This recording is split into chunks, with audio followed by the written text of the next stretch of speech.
제103주년 3.1절을 맞아 뉴욕과 뉴저지에서 순국 선열들의 정신을 기리고 3.1절 정신을 이어나갔습니다. 장애 청년들이 창립한 협동조합 코스파이어가 오는 11일부터 12일 양일간 만물 팝업샵을 개최합니다. 지난달 27일 기준 뉴욕 주 코로나19 신규 확진자가 정점 대비 99% 급감한 것으로 조사됐습니다. 에보트사의 분말 형태 분유 제품에 대해 감염 보고가 잇따르면서 리콜이 확대되고 있습니다. 이상은 TKC 뉴스데스크 오늘의 주요 소식입니다. Hi, I'm Dr. Michelle Morse, Chief Medical Officer and Deputy Commissioner at the New York City Health Department. I have an important update about life-saving COVID-19 treatments. First, don't delay. Treatment works best when you start it as soon as you get sick. Get tested right away if you have symptoms or were recently exposed to someone who has COVID-19. Second, treatment can help you feel better sooner and avoid getting worse. Everyone wants to feel better fast when they're sick, and COVID treatments do that. Third, treatment is available to New Yorkers who are 12 and older who tested positive for COVID-19. Fourth, there are many more treatment options available, and now they're easier to get than ever. Treatments come as an injection or pills, and now we can deliver the pills to your door within hours. Lastly, remember, treatment is not a substitute for vaccination. Getting vaccinated and boosted is still the best way to decrease your chance of getting COVID-19. If you test positive, talk to your doctor or call 212-COVID-19 to find out what treatment option is the best for you. 시청자 여러분 안녕하십니까? 3월 1일 화요일 TKC 뉴스데스크 첫 소식입니다. 제103주년 3.1절을 맞아 뉴욕과 뉴저지에서 순국 선열들의 정신을 기리고 3.1절 정신을 이어나갔습니다. 뉴욕 한인의 뉴욕 총영사관, 대한민국 광복회 뉴욕지회, 민주평통 뉴욕협의회가 공동으로 제103주년 3.1절 기념식을 오는 3일 뉴욕 한인회관에서 개최합니다. 주관단체들은 선조들의 숭고한 독립정신을 기리고 후세들에겐 역사의식을 함양하고 예양심과 자긍심을 고취하는 데 힘쓸 것이라고 다짐했습니다. 나소 카운티 정부청사에서는 미주한인 이민사 박물관 주최 3.1절 기념식과 제3회 유관순상 시상식이 열렸습니다. 나소 카운티는 매년 3월 1일을 3.1운동의 날로 정하고 대한민국 독립에 앞장섰던 유관순 열사의 인권정신을 기리는 유관순상을 제정했습니다. 이날 여고생 2명에게 장학금을 수여했습니다. 또 롱아일랜드 한국학교는 3.1절을 맞이해서 온라인으로 특별 수업을 진행했습니다. 3.1절의 역사와 의미, 태극기 다는 방법까지 학생들에게 가르치고 순국 선열에 대한 감사를 되새기는 시간을 가졌습니다. 장애 청년들이 창립한 협동조합 코스파이어가 오는 11일부터 12일 양일간 만물 팝업샵을 개최합니다. 자세한 소식 김유리 기자가 보도합니다. 장애 청년들이 모여 창립한 협동조합인 코스파이어가 첫 프로젝트로 만물 팝업샵을 준비했습니다. 시다가 올해 시범사업으로 시작한 사회적 협동조합인 코스파이어는 취업이 어려운 장애 청년들에게 자신들의 재능을 기반으로 취업에 필요한 기술을 배우고 취업 기회를 제공하고자 창립됐습니다. 이들의 첫 프로젝트로 오는 11일부터 12일까지 만물 팝업샵을 운영합니다. 코스파이어 회원들은 기부받은 물품 레이블 작업부터 판매까지 참여하면서 창업 정신에 대해 배우고 장사의 재미도 직접 느낄 수 있는 소중한 기회가 마련됐습니다. 스트리트샵이라던가 아니면은 우리 장애 청년들 중에 아트에 굉장히 또 재능이 있는 친구들이 있어서 이 친구들이 이런 자기가 가지고 있는 재능을 기반으로 해가지고 물건을 판다든지 아니면 온라인 샵을 통해서 어떤 비즈니스를 하는 것들을 저희들이 서포트를 해주고요. 또 한 분야는 저희가 인턴십 프로젝트를 지역 상권들 이런 비즈니스들하고 같이 준비를 했어요. 그래서 이제 모모 기업 같은 경우에는 인턴십을 할 수 있는 기회를 저희들이 주셔서 거기를 통해서 우리 학생들이 일자리에 가면 직장에 가면 이렇게 일을 해야 되거나 하는 그런 훈련을 받을 수 있는 저희가 기회를 지금 마련을 했어요. 그래서 이번 행사에는 주방용품, 소품 장식, 장난감, 스포츠용품, 디자이너 소품, 의류, 한국 전통상품 등이 판매됩니다. 시다는 코스파이어의 첫 프로젝트로 열리는 행사인 만큼 많은 한인들의 관심과 참여를 당부했습니다. 물론 이런 그 기업에서 이렇게 문을 열어주시거나 소규모 업체에서 문을 열어주시면은 정말 감사하겠지만 저희들이 사실 지금 부모님들을 중심으로 해서 좀 조그만 가게라도 아이들이 일할 수 있는 환경이면 조그만 델리 가게라도 세탁소라도 아이들이 취업을 하는데 도움이 될 수 있는 그런 기술을 배울 수 있는 곳이라면 그분들하고 좀 일을 하려고 하고 있어요. 저희 퀸즈에 계시는 이런 소상인들, 중소기업들, 특히 우리 한인분들 아시안계 그 비즈니스 오너들께서 어떻게 하면 우리 장애 청년들의 재능을 귀하게 여겨주시고 그분들과 같이 일을 할 수 있는지에 대한 그런 교육을 저희들 무료로 해드리려고 해요. 퀸즈 베이사이드에 위치한 시다 사무실에서 진행되는 이번 팝업샵은 11일 오후 12시부터 3시까지, 12일에는 오전 10시부터 오후 2시까지 열립니다. 지난달 27일 기준 뉴욕주 코로나19 신규 확진자가 정점 대비 99% 급감한 것으로 조사됐습니다. 뉴욕주는 지난달 27일 6만 9,522명에 대한 코로나19 검사를 실시, 1.6%인 1,144명이 확진 판정을 받았다고 발표했습니다. 이는 지난 1월 7일 신규 확진자 9만 132명과 비교하면 99%가 감소한 것입니다. 뉴욕시 역시 27일 기준 3만 6,602명이 코로나19 검사를 받아 362명이 확진 판정을 받음으로써 확진율이 1.0%에 그쳤고 롱아일랜드는 1.9%로 151명이 확진 판정을 받았습니다. 또 뉴욕시 보로별로는 스테이튼 아일랜드와 퀸즈, 브루클린은 각각 1.1%, 맨하탄 1.0%, 브롱스 0.5%에 머물렀으며 롱아일랜드는 나소 카운티가 2.1%, 서포 카운티가 1.8%로 집계됐습니다. 에보트사의 분말 형태 분유 제품에 대해 감염 보고가 잇따르면서 리콜이 확대되고 있습니다. FDA는 월요일 크로노박터 사카자키에 감염돼 유아가 사망한 사건과 관련해 사망 전 에보트사의 시밀락 PM6040을 섭취한 것으로 드러났다고 밝혔습니다. 그러면서 아이의 사망 원인이 감염 때문일 수 있다고 말했습니다. 에보트사는 일부 제품을 공식적으로 리콜했으며 유통된 제품 중 크로노박터 사카자키의 양성 반응을 보인 제품이 없다고 밝혔습니다. 앞서 에보트 연구소 측도 다른 감염 보고로 인해 미시간주 스터디스 공장에서 제조된 시밀락, 알리멘텀, 엘레케어 등의 유아용 조제 분유를 자발적으로 회수하고 있는 것으로 드러났습니다. FDA는 아기가 크로노박터 사카자키에 감염됐다는 보고 4건과 살모넬라 뉴포트 감염에 대한 1건의 불만 등이 있다며 5명의 아기가 입원했다고 밝혔습니다. 그러나 FDA는 리콜에 액상 제형의 제품은 포함되지 않는다고 덧붙였습니다. 크로노박터 사카자키는 드물지만 심각하거나 치명적인 감염을 일으킬 수 있습니다. 이 균은 희귀한 혈류와 중추신경계 감염을 일으킬 수 있으며 심각한 장내 감염과 폐혈증, 특히 신생아의 폐혈증과 관련이 있는 것으로 알려졌습니다. 최근 뉴욕 등 미 전역에서 5세에서 11세 어린이들에게 파이자 백신 접종이 허용됐지만 다른 연령층에 비해서 예방 효과가 크게 낮아 백신 무용론이 제기되고 있습니다.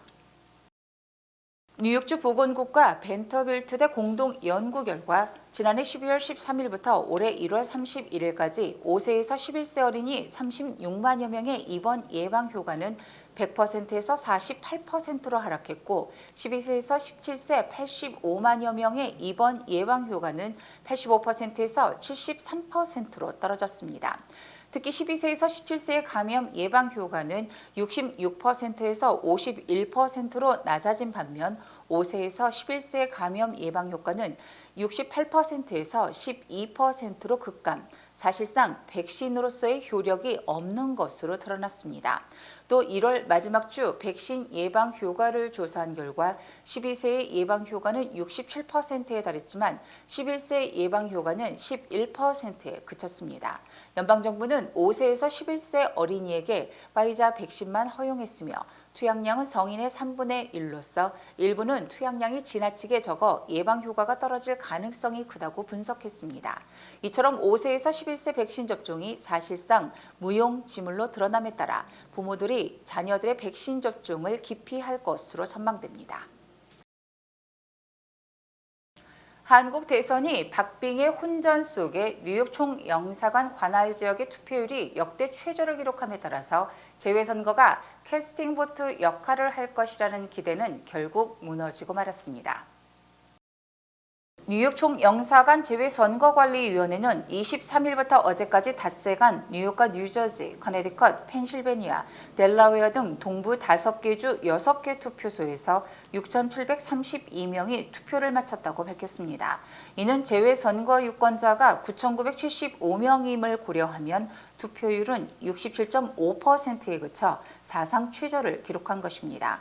뉴욕 지역은 2012년 18대 대선 때 68.6%, 2017년 19대 대선 때 70.7%보다 낮은 것으로 뉴욕 총영사관 재외투표소가 2,956명으로 가장 많았고 팰리세이드 파크 뉴저지 한인회관이 1,903명으로 그 뒤를 이었습니다. LA 총영사관 관할 지역에서는 전체 유권자 1,261명 중 7,252명이 투표율이 70.7%로 뉴욕보다 3.2%포인트 높았습니다. 이 같은 투표율은 지난 2017년 19대 대선 때 70.3%보다 소폭 상승했지만 올해는 유권자가 대폭 줄면서 실제 투표자는 2,300명가량 감소했습니다. 뉴욕과 LA 등 재외선거 투표율이 저조하고 실제 투표자도 줄어들에 따라 전 세계 재외선거 투표자는 한국의 한 개 선거구 정도에 불과 대선에 별다른 영향을 끼치지 못할 것으로 분석됩니다. 지난 토요일 한 남성이 지하철에서부터 여성의 집까지 뒤따라와 폭행하는 사건이 발생했습니다. 베네수엘라에서 온 유학생으로 뉴욕에서 공부를 하고 있는 28세 피해 여성은 금요일 밤 맨하탄에서 친구들과의 저녁 식사를 마치고 선셋파크에 있는 자신의 아파트로 향했습니다. 그 여성은 토요일 오전 6시가 되기 전 브루클린 지하철에서 나왔으며 한 남성이 따라오기 시작했다고 말했습니다. 경찰에 따르면 그 남성은 그녀를 따라 아파트 건물까지 갔으며 보안 영상에는 피해자가 반항하기 전 붙잡는 모습이 포착됐습니다.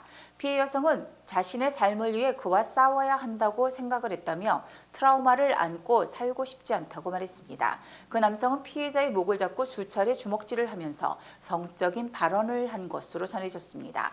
피해자는 손가락이 부러지는 등 신체적 피해를 입었음에도 심리적 외상과는 비교할 수 없다고 말했습니다. 용의자는 아직 체포되지 않은 상태입니다.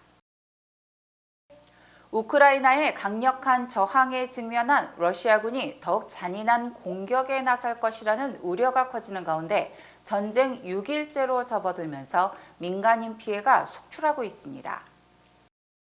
러시아군이 침공 엿새째인 1일 우크라이나 제1, 2의 도시 키예프와 하리코프에 대한 포위 공격을 시도하고 있습니다. 하리코프에는 미사일이 주거 지역에 떨어지면서 어린이를 포함해 적어도 민간인 11명이 사망했으며 수십 명이 다쳤습니다. 그동안 러시아는 군사시설만 공격했다고 주장했지만 전쟁 엿새 만에 총구를 민간인으로 향하기 시작한 것입니다. 수도 키예프에서도 러시아군이 민간인 거주 지역에 미사일 공격을 벌였다고 우크라이나 내무부가 밝혔습니다. 유엔은 28일 기준으로 사망자 102명을 포함해 민간인 사상자 수를 406명으로 집계했습니다. 한편 유엔 난민기구는 1일 우크라이나 피난민 숫자를 66만 명으로 파악하고 있습니다. 유엔은 21세기 들어 유럽에서 가장 큰 규모의 난민들이라고 설명했습니다. 가장 많은 피난민들이 입국한 폴란드에는 입국 대기 시간만 60시간에 이를 정도로 많은 사람들이 몰려들고 있으며 로마니아 국경의 입국 대기줄도 20km에 이르는 것으로 전해졌습니다. 한국 정부가 코로나19 백신 접종을 마친 외국인에 대해 자가격리를 면제할 것으로 알려졌습니다. 정은경 질병관리청장은 한국 시간 지난달 28일 중앙방역대책본부 브리핑에서 예방접종을 완료한 해외 입국자에 대한 자가격리 면제를 검토하고 있다고 밝혔습니다. 정 청장은 해외 입국자 격리를 통해 오미크론 변이 유행 초반에 국내 확산을 최대한 지연시켰다고 판단, 적절한 시기에 격리 면제를 추진하겠다고 설명했습니다. 이에 따라 지난해 말 오미크론 변이 확산으로 중단됐던 격리 면제 제도가 3개월 만에 다시 부활될 것이 확실시됩니다. 정 청장은 또 입국 전 방문 지역과 예방접종 내역, 음성 확인서, 건강상태 질문서를 제출하는 사전 입국 신고 제도를 시범 운영 중이며 이 제도가 정착되면 입국자 관리 방식을 변경할 것이라고 덧붙였습니다. 뉴욕 주거주 아시안의 주택 소유 비율이 타주보다 매우 낮은 것으로 조사됐습니다. 전국 부동산 중개인협회가 어제 발표한 인종과 주택 구매 보고서에 따르면 2020년 기준 뉴욕주 아시안의 주택 소유 비율은 52%로 절반을 약간 넘는 수준이었습니다. 이는 흑인 35%, 히스패닉 28%보다는 높은 것이지만 백인 66%보다는 14%포인트 낮은 것입니다. 특히 전국 평균 아시안 주택 소유 비율은 62%, 와이오밍주는 79%, 플로리다주는 73%, 조지아주는 71%로 뉴욕 주거주 아시안보다 훨씬 높았습니다. 또 뉴저지주 아시안 주택 소유 비율도 65%로 뉴욕주는 물론 전국 평균보다 높았으며 한인 최대 거주 지역인 캘리포니아주 역시 61%에 달했습니다. 반면 아시안의 모기지 신청 시 거부율은 3%로 백인 4%보다 낮았으며 흑인 히스패닉 거부율 7%의 절반에도 미치지 못했습니다. 또 아시안 주택 소유주의 중간소득은 12만 600달러, 주택 중간값은 45만 8,100달러로 집계됐습니다.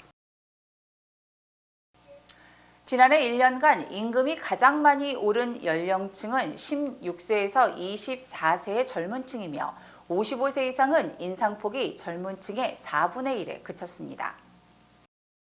아틀란타 연방준비은행은 지난해 16세에서 24세까지의 젊은 층의 임금은 10.6% 올랐으며 전체 연령층 중 유일하게 물가 상승률 7.5%를 앞섰습니다. 이 연령대 중 고등학생들도 파타임으로 일해도 시급이 17달러 76센트에 달하는 것으로 조사됐습니다. 그러나 전체 평균 인상폭은 4%로 물가 상승률을 감안하면 오히려 실질 임금은 3.5% 감소했습니다.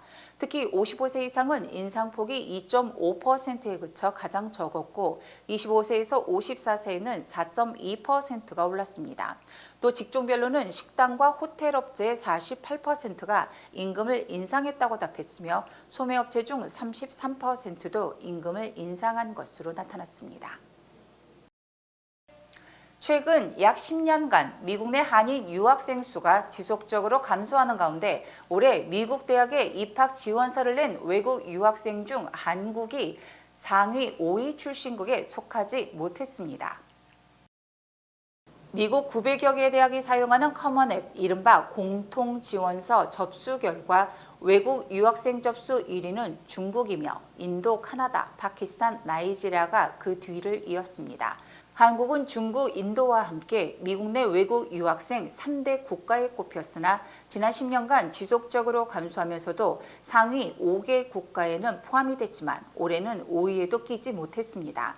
커먼앱 측은 올해 가을학기 유학생 지원자가 11만 6,440명으로 3년 전보다 33% 급증했다고 밝혔으나 상위 5개국 순위만 발표하고 국가별 지원자 수는 공개하지 않았습니다.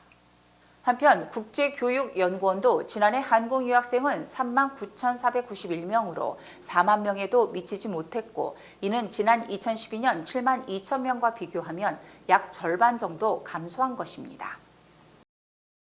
주요 단신 전해드립니다.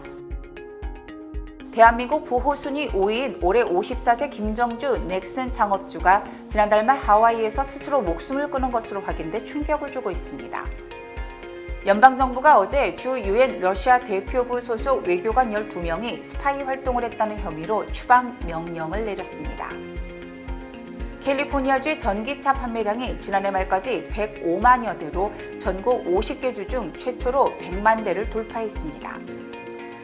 지난해 11월 26일 퀸즈 잭슨의 자신의 집 앞에서 괴한으로부터 돌멩이로 폭행을 당했던 아시안 여성이 2개월여의 투병 생활을 하다 3개월 만에 결국 목숨을 잃었습니다. 어제 오후 5시 캘리포니아주 사크라멘토의 한 교회에서 한 남성이 자신의 자녀 3명 등 모두 5명을 사살하고 권총으로 스스로 목숨을 끊었습니다. 뉴저지 주정부가 올해도 뉴저지 트랜짓의 요금을 올리지 않기로 결정, 5년 연속 요금 동결 기록을 세웠습니다. 11년 전 오바마 전 대통령이 미국 학생의 본보기로 언급한 한국계 27세 남성 김대경 씨가 포브스가 선정한 2022년도 북미적 소셜미디어 유망주 30인에 뽑혔습니다.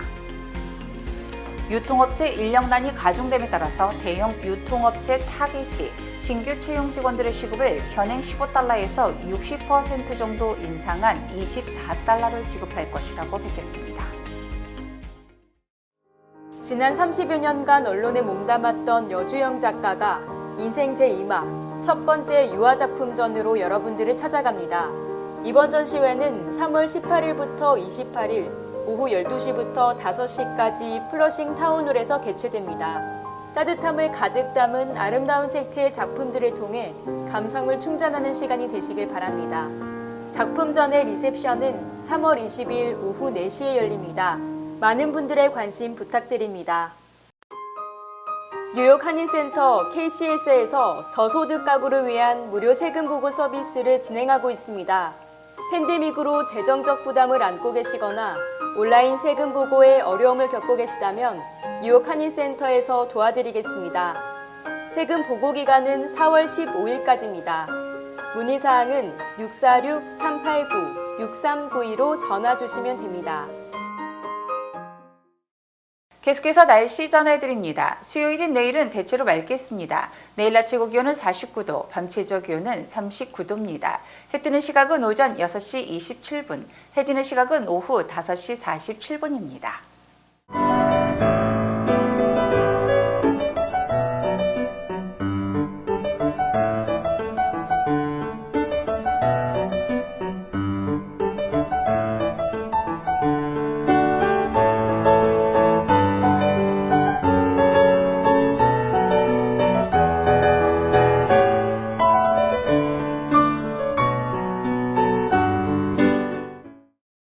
이상으로 3월 1일 화요일 TKC 뉴스데스크를 마칩니다. 시청해주신 여러분 고맙습니다.